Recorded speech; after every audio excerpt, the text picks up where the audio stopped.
I remember coming up to have a sleepover with you.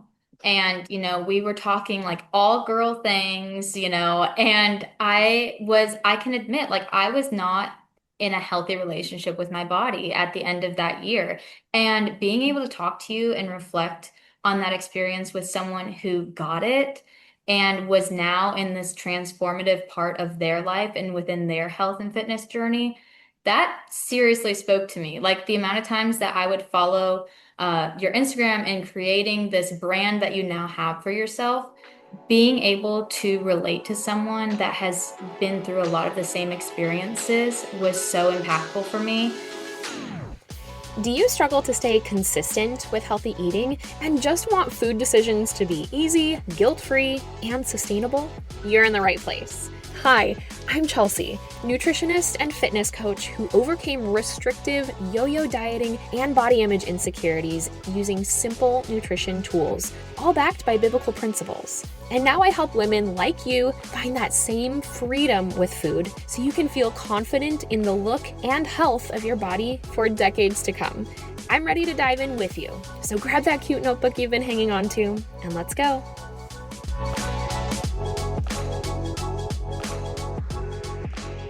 On today's episode, I'm joined by Lydia Fisher, Miss Iowa 2025. She is the founder of Don't Skip a Beat, which is her health-focused initiative geared towards improving cardiovascular wellness after a very personal experience with heart disease.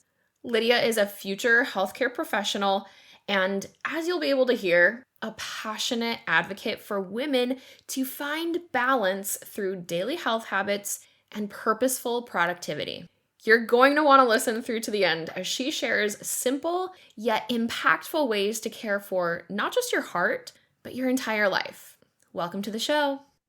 Lydia, I am so excited to have you here. This is like such a full circle moment for me. First of all, I wanted to just set the tone and clarify for listeners how we know each other, because I think it's just a really unique relationship. And I was thinking about this last night. I think I don't have any memory of meeting you until about 10 seconds after I was crowned Miss Iowa, which Yeah. is maybe like 5 minutes Go after hug you were one another. crowned. Yeah. I don't think we ever crossed paths Yeah. before that. No. So we went from like perfect strangers to sisters that were going to share an entire year of very unique life experiences and instantly formed a bond unlike anything else in a matter of moments. Mm-hmm. So it's just so cool now, like my little teenage sister with braces who wasn't old enough to drive Yep. herself is now Miss Iowa 2025. I am so stinking proud of you, sis. Thank you. It is crazy. It's like we didn't know each other. Like Miss Iowa weeks were completely different. We were doing our own things. We were at our own rehearsals. And then it was like 12 hours later, you were like sharing my clothes, getting our Yeah. headshots taken. Like it was like immediately like off the bat, it's like, okay, so y'all are bonded for life. Like, and that's just how it is. It's so funny. It's crazy how that happens. Yeah. But it's so cool to see because I know it's been your dream to be Miss Iowa forever, Yeah. and you're officially the first person ever. I remember being in a mock interview with you, and you said, "It's my dream to be the first person to be Little Miss Iowa, Junior Miss Iowa, Miss Iowa's teen, and then Miss Iowa." And here you are. Like, you did it, fam. You did I it. I guess, and it really didn't even sink into me, like sink in for me, I guess, until a lot of people started to say it. They were like, history maker, you did this, first to do this. And I was like, wait a minute. I've always said that I wanted to do this and that I would be the first, but it didn't actually hit me until everyone else was acknowledging it. So it's definitely been like a whirlwind to step into that role and to know that I have wanted to achieve that for so long and just making sure I'm able to fulfill the wishes that I had in place for me, even from such a young age. That's so cool. Yeah, if you could write a letter to little Lydia, Oh my gosh, yeah. she's so proud. Awesome. Awesome. Well, we've got a lot to talk about. I know we could talk forever, Sure. but the first thing that I wanted to cover really was now when I was competing, it was called a platform. Now it's Hmm. called a community service initiative. Yes. I will It's a never get mouthful. used to that. Okay, so yours is called Don't Skip a Beat, and you're really focusing on cardiovascular health, and Mhm. particularly for women. I would love to know more of the origin story for that. Yeah, so for as long as I can remember, I had two dreams. It was to be Miss Iowa or Miss America, and then also to become a physician.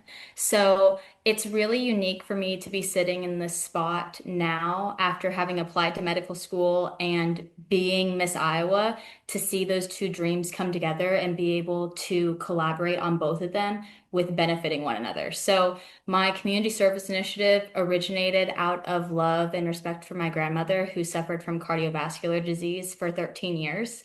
And in 2013, she had two major heart attacks, which was the start of her journey throughout her cardiovascular illness. And her physician team was able to be with us on Christmas Eve at the hospital and ultimately give her 13 more years of life to spend with us.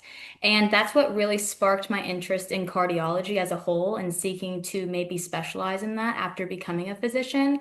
But then after being able to care for my grandma as I got older, I got my certified nurse's assistant's license. So being able to care for her on the farm, advocate for her at doctor's appointments, and also just see what effect our community and being in an underserved area had on her cardiovascular health journey really made me get more involved in the aspects of what can we do to prevent the leading cause of death for people in the United States, which is cardiovascular disease. And being able to witness her journey and everything that she fought through before ultimately losing her life last year to CVD, I have been able to do research at the University of Alabama, be able to talk to policymakers and public health officials about what we can do to lower those numbers and lower those risk factors in rural hospital deserts and also hopefully continue that research and be a compassionate physician once I'm able to trade in this crown for a white coat one day. Dang, sis.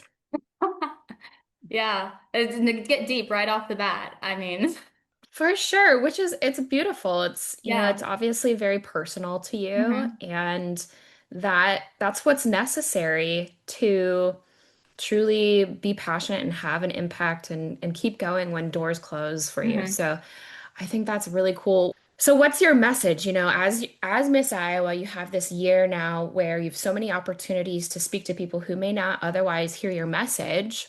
What practical things do you want to teach people so that we can lower those numbers, of mortality from cardiovascular disease? So one of the biggest things, obviously, is so relevant on social media and in everyday life is staying physically fit, which, that's why we're here. I think that's why we bonded so much after becoming sisters in that whirlwind of our Miss Iowa year together was because, especially being in high school and you were in your 20s, we're at different levels of health in our lives. And so noticing what was healthy for me was playing five sports, going to dance practice after school, having a snack between going to 5 hours of dance and then a 6 a.m. basketball practice, And then for you, you were involved in CrossFit, trying to get a personal trainer's license, I think at the time or shortly after. And it was your entire platform too. So I think for me, just being able to know what journeys I have gone through in this short amount of time, especially within the Miss America opportunity, and how health and fitness has changed throughout my time being in this organization and how we embody what being healthy truly is. So for young women, especially as Miss Iowa, I'm trying to promote that health isn't about the number that's on the scale. It is about how you feel in your body. It is about your mental health and honestly just how you're taking care of yourself. You could be a size 12 or a size 00 and still be completely healthy. And then for the geriatric portion of my community service initiative is checking your blood sugar and checking your blood pressure to make sure that we're in those healthy levels, especially something for rural areas. We don't have access or quality access to blood pressure monitoring. So being able to partner with pharmacy students and local pharmacies and pharmacists to be able to have free screenings for those people is something that is a tall tale sign of you might be at risk for cardiovascular disease. So being able to get ahead of that and manage that at an early level could ultimately save your life one day. That's so interesting. I think that could be a really cool practical way to get that, especially in the small towns of Iowa Mhm. and really everywhere. What tactical things can people, especially young women in their let's say in their 20s and maybe early 30s, what can they do every day to help prevent cardiovascular disease? Hydration has been a huge thing for me that I'm still trying to get on board with. Making sure that we have enough water in our bodies, because our body is made up of like 75% water. That is how our organs are able to function. So that is a really easy thing that we can do every day. Get your Stanley, get your big water jug, and literally just chug. I have already noticed a huge, see, she's got her water bottle right there. I have noticed a huge increase in my functional ability and also my cognitive function since just increasing my water intake. And that's only been for about 3 months. I'll be honest, I'm someone who doesn't like to drink water, so it has been a struggle for me. So that's definitely one of the easiest things that now I can stop being a hypocrite and saying that I'm actually doing it. But also, one thing, especially staying on college campuses, is getting involved in clubs or meeting people that have interests the same as you. So whether that's joining a slow pitch softball team or a sand volleyball team, or maybe asking your coworkers if you just entered an internship or your first job post grad, hey, did anyone play this sport in high school? Like, does anyone have a ball that we can throw around? Just get active in any way that you see to bring joy into your life. So I was a dancer. I love to dance in my garage. I don't have access to my dance studio anymore. So it's something that I'm still able to do. And another thing is getting your 10,000 steps in a day. I think that that's something that can easily be done, whether that's walking around in your community or investing in a treadmill or going to a gym to do it. Everyone has a different outlook on how they like to be physically active. And I think for me, getting those hot girl walks in, that was like, it was a great time to gossip at college. It was a great time to just get out and like get some fresh air too, especially with the long hours of studying and when you don't really know. I think that walking is a huge way to get in touch with yourself and with your mental status as well. It gives you a lot of time to think. So it can also be a moment of clarity for you as well. Ugh, I love that. I love that so much. That's actually a lot of the clients who I work with, we pretty much focus solely on nutrition. The fitness Mhm. comes after we've got that locked in, but I tell them you can never go wrong with walking. I think it's Mhm. so vastly underestimated. And, some of the people who live the longest in this world never go to the gym ever. They've never seen a gym, but they Yeah. walk everywhere they go. So it's so powerful. I love that you said It that. is. And that's like, so actually like a funny story. Like you and I got to see each other like 3 months ago, 2 months ago in Florence, Italy. Like how crazy is that? That after, ending our journey together in Miss Iowa, that the next time we see each other was across the world. And I think that being able to immerse myself in the Mediterranean diet and the culture that is the Mediterranean was really eye-opening to me because they do have some of the longest lifespans of all people on our planet. And that is because they value walking, they value what their nutritional intake is, and also they reduce their levels of stress by so much. It was actually something I just got to talk about yesterday, and it was managing my mental health and how I was going from having a 16-hour study day while I was in college, studying for the MCAT, doing extracurriculars, doing volunteer work, to being fully thrown into the Italian culture where everything is just slowed down and at a much slower pace. And instead of living to work, they are working to live. And you can tell by their lifestyles that they are enjoying every day and enjoying every second and taking the time for themselves. And while sometimes I felt really lazy because I might just be sitting at a coffee shop, I realized that I needed to take a step back from my busy bee lifestyle and focus on pausing and taking a moment just to reflect on everything that's happening in my life. Okay, yes, that was one of the most bonkers things I have Hmm. ever experienced in my life. Here I Yeah. am with my husband. We're on our third year anniversary trip, just, away. We were backpacking through Italy. We happened to be in Florence.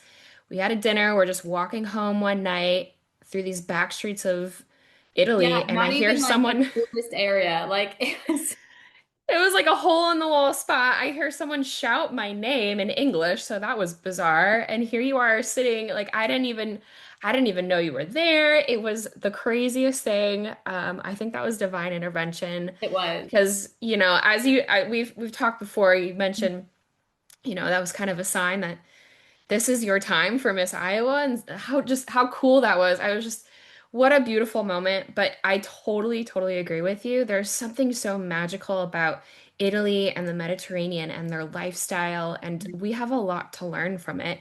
We It do.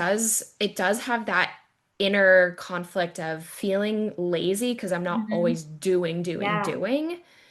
But man, when you take that step back and you can rest and have peace, your doing then becomes so much more productive and fruitful. So I love that.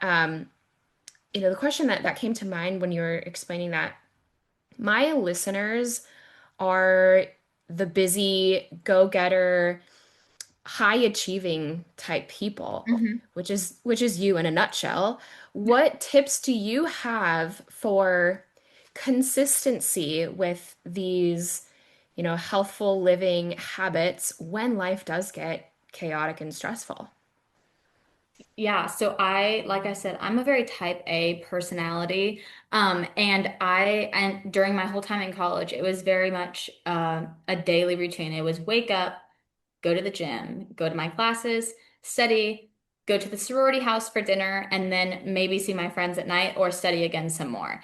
And whenever I would get in the midst of maybe a test session or something else was going on, or I had an event that weekend that I had to throw that schedule off, it really got to me and it affected me in ways that were beyond measurable. Like I would get upset. I would start to eat poorly. I would start to miss my sessions at the gym. And I think that I had a really unhealthy relationship with keeping that consistency and making myself think that everything had to be the same every day to see results or to stay at this level of perfection. I think that I thought I needed to have for myself being a young woman in college, and especially someone pursuing a degree in STEM and having so many other things going on in my life.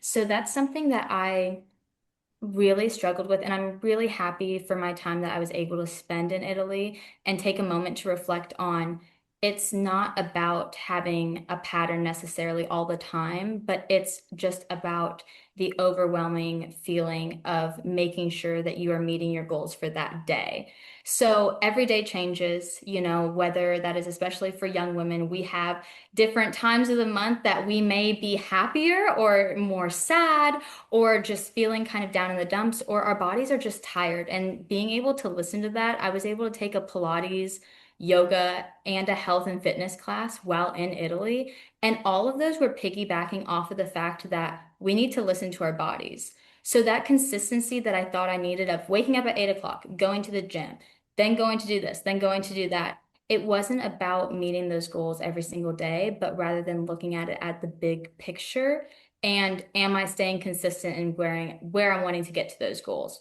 So for me, I think now coming off of that, and especially having a chaotic schedule as Miss Iowa, not really knowing what every day has in store for me, there might be some mornings that I have to be in the car at 6 o'clock in the morning, or other days that I won't have something going on until 4 o'clock in the afternoon, and I'm just sitting at my computer sending emails.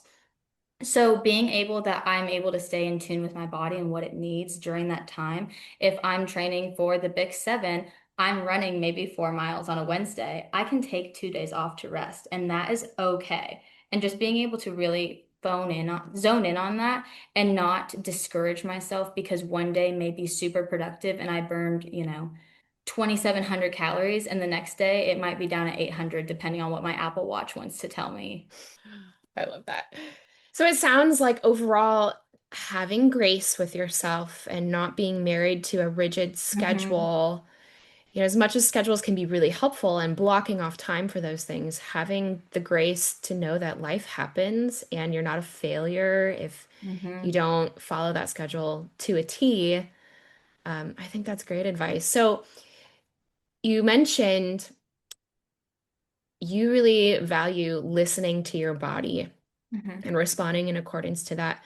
What does that look like for you? I think sometimes we can really struggle with what does my body even say? How do I know it's talking to me? What are those clear cues for you? So for me, I think it's definitely the fuzziness that I have when I start to get overwhelmed. And I can feel my body getting stressed before my mind knows that it is. So if there, especially with being a title holder now and going through the medical school application, there was a lot being thrown into the ringer all at one time. And of course, I was very much like, I can conquer this, I can do this, and make it look like a piece of cake. And I was having awful sleep. I was not sleeping well at all. I would wake up feeling restless. My body was sore all of the time. And I had to take a step back and think to myself, I'm doing the same things every day, but why do I not feel like I'm getting anything out of it? And it was because of my stress levels. And I think for me, that biggest sign was definitely my sleep schedule. Even last night, I had a terrible night of sleep, and that's because I have a busy weekend ahead. So knowing that, today I'm not going to work out today because I know that my body is exhausted and I think that my mind is exhausted too. So being able to listen to that, and also a huge thing that I've had to deal with just personally, and I think that a lot of girls, especially in their younger 20s and even in high school, experience with themselves is body dysmorphia and falling into the negative stereotypes that is social media and what the perfect Instagram post is or how you should look in a bikini. And I think that that got very overwhelming for my physical and mental health. I was hitting 2 a days at the gym, trying to hit 10,000 steps, starting to run, doing an hour on the Stairmaster, just doing insane things to my body because I thought that's how I was going to get the results that I wanted. But really being able to look at my life with a clear mind and a clear focus of that's not what defines me and that's not what makes me healthy. And every body type is different. And being able to appreciate that is how I was able to really be in a connection with my body that I feel like I'm finally now in a healthy spot. And especially since I've taken up running, I was someone who never ran. I ran 100 meters in track and that was it. Like you could not have paid me to run a mile. And when I was in one of my lowest spots with my physical health, I was like, you know what? We're going to try to go for a run. It was probably the slowest mile ever in existence, but now I've ran a half marathon and I have hit 10 miles, several times. I'm running 7 miles for the Big Seven here in a couple of weeks. And just being able to appreciate my body now that it can do amazing things. And I have so much gratefulness for what my organs, what my muscles, what my bones, what I am doing as a whole, and being able to just reflect on that and be appreciative and treating it right. Like, I think that you've mentioned, like, my body is a temple, and it really is. So, being able to see what it is capable of and appreciating that rather than nitpicking on the small things is how I'm able to listen to my inner self. Oh, I'm just so proud. I, You are speaking my language. Yes. There's something so truly transformative when you switch the perspective of, I'm gonna work out and eat healthy and do all these things so that I can fit this mold, so that I can be liked. And it might not even be a conscious effort that we're doing that. Mhm. It's crazy how social media and just media in general can infiltrate our psyche. And so we have these beauty standards and health standards and fitness standards that we are always trying to push towards. And there is a healthy amount of that that is good. We don't want to be completely, lazy and apathetic, but at a certain point, these standards are just not consistent for everyone. They're not true for everyone. So when you shift that to, okay, instead of working out and eating healthy and doing all these things to look a certain way, I just want to be the healthiest version of myself possible because I know when I'm healthy, I can show up in the best version of me. And that was especially true as a state title holder and Miss America. Those people that you meet every single day may never meet another Miss Iowa again. They may never meet a Miss XYZ again. That is their only interaction with you. So even if you got a cruddy night's sleep, you do need to set yourself up to be that jovial person that they're Mhm. expecting to meet. But it's so much more fulfilling when you're doing it from a health perspective versus, a vanity perspective. So yeah, I love everything that you just said. Amen, sis. I feel like in a way, you're carrying on my community service initiative. Initiative. No, I really am. And I remember coming up to have a sleepover with you. And, we were talking like all girl things, and I can admit, like, I was not in a healthy relationship with my body at the end of that year. And being able to talk to you and reflect on that experience with someone who got it and was now in this transformative part of their life and within their health and fitness journey, that seriously spoke to me. Like the amount of times that I would follow your Instagram and creating this brand that you now have for yourself, being able to relate to someone that has been through a lot of the same experiences was so impactful for me. And I do hope that I'm able to fulfill um, just kind of that vision that you had for uh, this pageant system in general, because it was never about the physique side of things. It was about staying true to yourself and living your best life and putting your best foot forward in doing so. You're gonna make me cry. Yes, amongst other conversations about boys and school and Yeah. all kinds of things. Yes. Yep.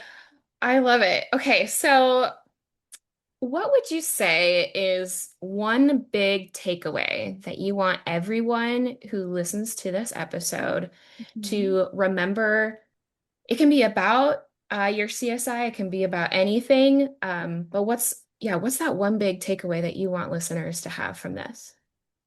Oh my goodness. I think that honestly, this has been like a crazy journey for me, and I feel like it's been a crazy journey for you. So just be able to sit here and reflect and talk for the last 20 minutes has been transformative for me, and hopefully for listeners as well. One of my biggest things I'm trying to do as Miss Iowa is to showcase that it doesn't matter necessarily what your background is or the community that you come from or the privileges that you've had within your life, because those are situational.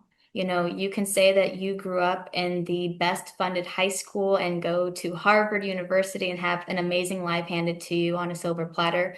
Or you can come from a small town in Iowa where you worked on a farm and you worked 5 jobs before you graduated high school and had to go to college on a full scholarship. Um, Being able to meet your goals is all about the hard work and dedication that you put in to fulfilling them. And that is something that everyone is given. So whether that's on a fitness journey, whether that's on a route to having better nutrition or to getting that job or to making that pay raise, it is all about the work and the effort that you put into it. And I think that especially for your listeners, this is something that we all have within us that we can relate to. And knowing that people are going to congratulate you for your efforts and that you are enough in order to get there is something that I'm really trying to strive for as a title holder, as a future physician. And a big thing for my community service initiative is meeting people where they are. And you might be on the very beginning of whatever journey it is that you're trying to fulfill, or you may be so close to reaching the end and have a huge setback. Being able to meet people where they are instead of having conceived expectations for where they should be is another huge thing, by being able to congratulate people on their efforts and also congratulate yourself on the efforts that you're making to help one another. Well, amen to that. I don't, where do I even go from there? Gosh, you've grown up so much, and it's just been such a pleasure to watch you progress in this journey throughout the Miss Iowa system and grow up as into a young woman. And I think you've always been so well spoken, but I think you are more prepared now than ever to be Miss America. And I'm just so excited to watch that journey unfold for you. And regardless of those results, Hmm. you are a phenomenal Miss Iowa, and you will continue to be. And so just thank you so much for carving some time out of the crazy Miss Iowa schedule to be here. Um, I have one final question that I'm asking all of my guests. What is your favorite form of potato? I feel like we've had this conversation before, Have we definitely. really? My favorite form of potato, wow. Um, I love a sweet potato, but I love sweet potato fries. But if we're going with like a normal, like, I don't know, stereotypical potato, I like potato pancakes. Like you had mashed potatoes the night before and they're left over and they're like rock hard in your refrigerator. You mash them up, put a little bit of like shredded cheddar cheese in there, add some milk and patty them like pancakes and you fry them in the skillet and they are delicious. Yeah, I'm sold. I've never had a potato pancake, and Mhm. I think I'm gonna make a point to do that. That sounds Yeah. amazing. You'd probably be really good with sweet potatoes too. I could like combine my two loves. Honestly, I love all things sweet potato. That's a phenomenal answer. Thank you. Yeah. I learned something new about you. Okay, where can we find you? Where can people book Miss Iowa or just hang out with you? And if they want to learn more about Don't Skip a Beat and how to, harness their cardiovascular health, where can we go? So the Miss Iowa official Instagram is Miss America IA. And if you want to follow along my journey, that's where you can find me. Otherwise, if you want to follow along any state journey, if you want to see what the title holders are doing within your community, it is just Miss America and then the initials for your state. I'm not going to try to remember what initials are for certain states to give an example, but it's like IA for Iowa. And then for websites and bookings, you can go to the Miss Iowa Scholarship Program.com, or my email address is Miss Iowa 2025 at missiowa.com. And I would be honored to fulfill any role you might have for me. So, so cool. Again, it was such a pleasure to catch up with you, Yeah. as brief as it was. Yeah. It's just so cool. You're such a cool person. I'm so excited for you. And again, Yeah. thanks for being here. And I hopefully maybe we'll get to interview you as Miss America coming up here Oh, we'll see soon. how much fun would that be? Well, I'll be praying for you, and Thank you. we'll chat soon, my friend. Alrighty. Thanks for having me, Chelsea. I pray this episode was helpful to you, my friend. If so, could you do me a massive favor and take 30 seconds to write a review? This is the best way to bless me big and help more people learn just how simple eating healthy consistently can be. And if you want more value-packed info from me, head to coachrain.com and sign up for the Weekly Harvest, my weekly emails filled with recipes, how to use food as medicine, biblical nutrition, and more. That's coachreign.com for the Weekly Harvest. Blessings until next time, sis. Toodles.